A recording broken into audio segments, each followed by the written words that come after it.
Hi there, this is Susil, and who is working these days as a breeze between you and the IELTS course. I'm helping you out with my videos on regular basis, so hope you are all liking and enjoying it.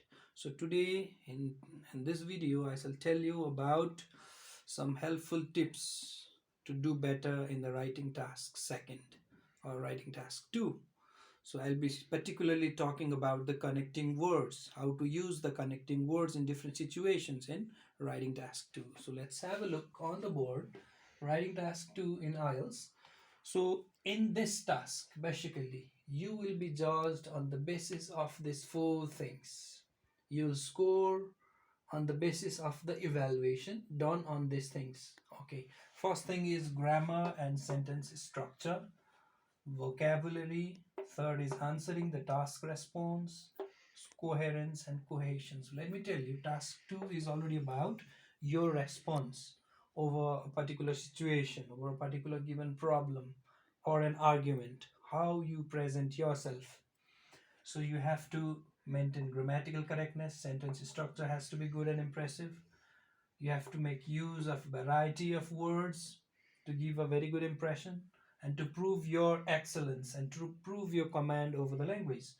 Another is answer the task response. How you answer the answer, how is your response regarding the given task, and whether you have maintained coherence or cohesion in your writing or not. So this each one of these will carry 25% of the weightage. So in different situations, we sometimes come across writing about consequences. Sometimes we have to express the opinion. Sometimes we have to mention the exceptions within the task too, within the essay. So how to use them in a proper way. So which are the helpful words that are going to help us in different situations? Let's have a look at that. For expressing opinion, there can be words, connecting words like this is a very general way of writing. In my opinion, I find it this and this. So you can tell if you accept the given argument or not. Why don't you accept? I accept. I admit. I believe or I think. You can get help from these kinds of connecting words whenever you are expressing your opinion, and you have to be expressing the opinions, particularly in this task. Another is giving exceptions. Sometimes while writing you might have to include some exceptional things. So how will you include that? To include that, you should use the words like however, nevertheless, although, despite, alternatively, in spite of, but. So there can be others also. These are very general and very common. Okay, they are very commonly used in the writing task. But what I want to tell you is we might have come across the proper use of some of these words, but we might still not have used some of them. So in order to be able to use them correctly, first of all, what we have to do is we have to get a ready-made written task and check how these different words are being used. And to be used to with that, you should try writing on your own in the beginning. Practice makes us perfect. And particularly when we keep on writing, when we see the different kinds of reading passages and all, then we'll get to know the proper use of all of these words. So for giving exceptions, this is the list. So you can have a very long list, but it's not possible to include all of them.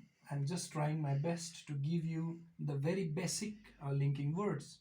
Next is consequences and result. Sometimes, so you might have to include talk about result, or you might have to talk about consequences. In that case, which words are going to help you conclude or tell about or express about the result? Thus, therefore, hence, consequently, so. There can be others as well. So they can be used whenever you are expressing about consequences.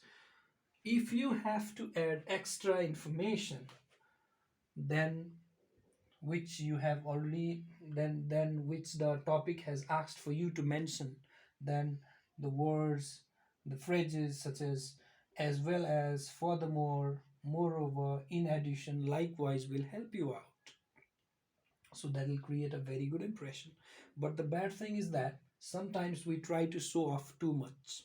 We try to prove ourselves extraordinary. That is what you should avoid doing, because no examiner is going to like such kind of behavior. Okay, you can't expect the examiner to belong to any technical fields like law or medical sector. Okay, so don't use the technical terms, try to avoid them. Even the IELTS itself, during our reading test, will provide us the glossary if they come up with some technical words, because it's not necessary for all the general people to know all the technical terms is used in various sectors. So you have to avoid that. So I have written that as a tip as well.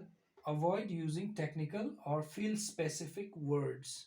It's better to know the words. Okay, suppose if I belong to a medical field, medical sector, then I of course know more terms, medical terms, than the common people. But this is just a general English language test. You are not expected to know, or expected to write down whatever you know. Only what is demanded by the IELTS academic format has to be mentioned. Okay, so keep that in mind. Don't forget. Do subscribe my channel if you have not done it, and you should never miss any kind of videos uploaded in my channel. They'll be helpful in one way or the other. So thank you. All the best.